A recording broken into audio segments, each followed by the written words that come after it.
Hey, my people, and we're back for part 2 of the COVID story. Um, this might have to be 3 parts. Dang. Okay, boom. So I don't even know where I left off. When I woke up. So when I woke up, I got all these text messages. No, matter of fact, before I even start that, let me tell y'all something. The essential workers, the nurses, the doctors, the people at the front desk, anybody that works in a hospital, I congratulate y'all. I look up to y'all because when I say I had the most amazing staff at Niagara Falls Memorial, I can't say the names yet until I know if I'm like cleared to say them. But when I tell y'all, they were amazing. Literally. My nurse, I don't know her last name, so my nurse, Debbie, that was like the first nurse I got when I got on the admitting floor. That lady was the bomb. That's the one who prayed with me. Made sure, I think she called my grandma. I'm not really sure. But that lady was amazing. So that's first and foremost, the essential workers. And I'm working on doing something for them, just specifically from me and from my company. Okay, so when I woke up, my arms were tied to the bed. They were softly tied, like a little Velcro thingy, but they were attached to the bed. So I remember waking up one time, and I remember her nurse to say something like, she's not supposed to be woke this soon.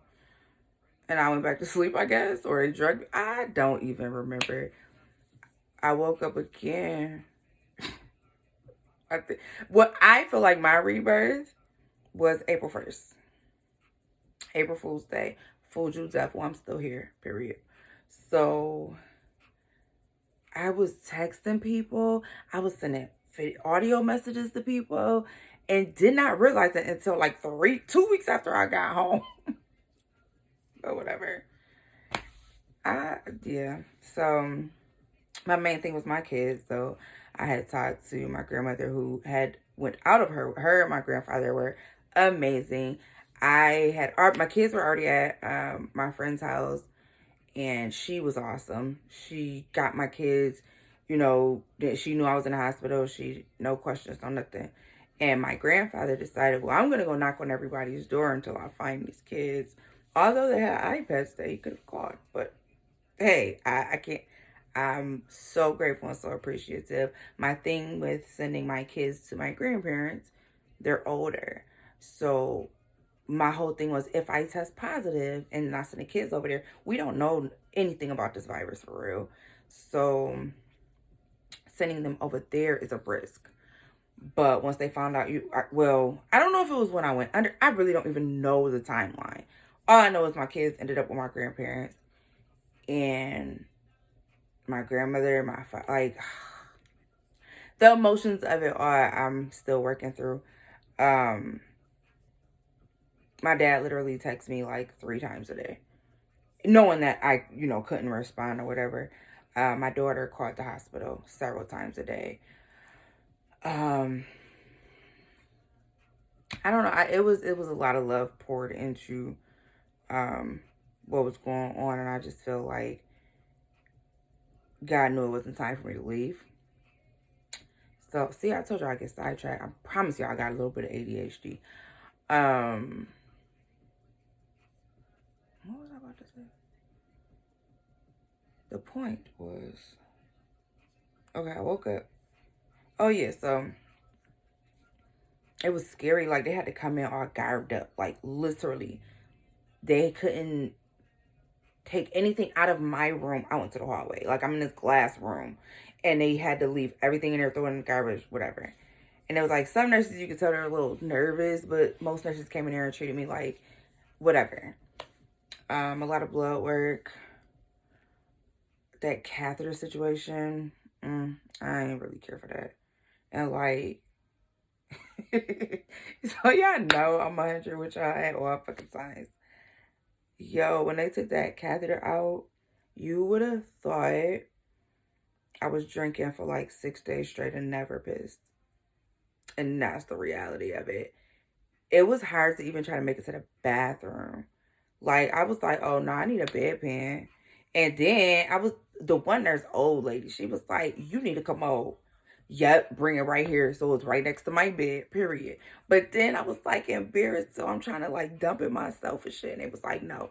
Like, that's when, like, they were so attentive. Like, don't be embarrassed. We got you. So that, I went through a lot of difficult things. Like, I mean, you can't have anybody up there. I was by myself physically. Like, the phone calls and everything is what got me through. You know, I had to stop calling the kids. I had to text them because every time I talked to them, I would cry. And then they would be all upset. And, you know, I don't want my grandmother upset. So it's not... if you know, again, if you know somebody going through this whole corona thing, be patient. Like, that's the biggest thing I can tell anybody, is to be patient. Or anybody going through it or who has gotten through it. It is a mental, I mean, it's a physical breakdown, obviously, but it is a mental breakdown as well.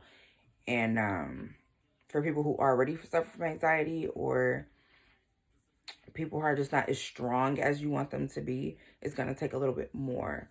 Or some people can mask it. I'm not a person who can mask it. I'm a Cancer. I'm emotional. I'm open. So, yeah, I'm still struggling with the whole, this really happened to me type thing. Grateful to still be here. Yeah, so, okay, wait. I got a whole, listen. I got notes, okay? That I ain't looked at not one time. Okay. So, yeah, that was traumatic. And they were trying to keep me, like, I was in there 12 days. First of all, I hadn't eaten like 11 before I got there. And then when it was time to eat, the food was so nasty. But, I mean, it's hospital food. What can you expect? But, y'all, I was happy to eat freaking Rice Krispies with no damn sugar, okay? Okay, so that was the food. And when I finally found out I could do DoorDash, my nephew sent me some food from DoorDash. That was dope. And then I was on oxygen for like the whole time. And the one time I couldn't take a shower. Do y'all listen? Not being able to take a shower for 12 days was, I think that was I'm not gonna say that was the worst part about it, because I could have been dead, but that shit was horrible. Like, again, transparent. The lady gave me a sponge bath and she was like, you're uncomfortable. I'm like, yo, I'm grown as hell and you gotta wash me up? No. So, like, that was like the first day I woke up, though. So, like, that next day I was out the bed. It was like, man, what are you doing? You need to be laid down. Nah, I can wash my own ass, okay? I got this. So that was, yeah, when I got home, when I soaked, I did my feet, I shaved, I did everything with oxygen on, okay? So, yeah, that, and, oh, because when I went in there the first day, they, like, the nurse busted in the bathroom, like, you got to come back. I'm like, what is running? Like, your heart rate is way too low. So, that extended my stay because my heart rate kept dropping. And I just still don't understand why it hit me so bad. 34 years old, never been hospitalized except for when I had kids. But, yeah. So, that was that. And then, oh, I had to go on my oxygen. I said, give me some cats and a ball of yarn. At this point, I'm an old ass lady. And like, going through that, I really feel for older people who really got to be on oxygen. That is a hassle. Like, going through the whole house with that on, sleeping with it on, it dries your nose out. Like, we take so much for granted. We take literal breathing for granted.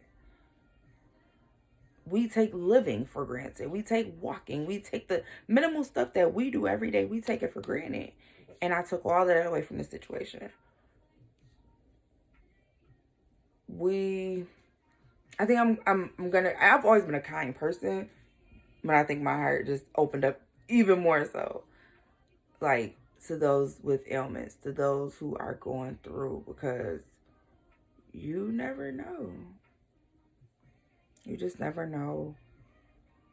And you never know when it could be you or somebody close to you. My entire family basically had to go through this with me because there's children involved. You know, I'm young. My parents looking like, what do we do? So we as a community, especially the black community, I mean, all communities, period, but with the black community, we don't go to the doctor enough. We don't, and I promise you, I bet you I go to my primary every time something hurt. Now I'm gonna get on their nerves. But with everything I just went through, I really don't even care. That's what I have insurance for, to pay y'all. So, okay, this gonna be a whole nother part. Because I'm trying to keep the minutes down to a minimum. But remember, the whole point of Isha Speaks is for you to voice your opinion, your rants, everything. You can email whatever you want that you want me to speak on to ishaspeaks@gmail.com, and I will bring it up. You can remain anonymous if you don't want to. Just let me know. I just want a platform for people to speak their piece, and no judgment, no shame. Just somebody to talk to. We could talk to our homegirls sometimes, and we could talk to our homeboys sometimes, and at the end of the day, they might not agree with what you're saying, or they might give you an answer you don't want. They might sugarcoat it, or they might or they might hurt your feelings. So you got me, who you don't even know me, so I can say what I want, and you really not gonna care. So that is the basis of this platform. It's just to give you somebody to talk to extra and talk shit. Basically, that's what it boils down to being. So, until the next part, bye.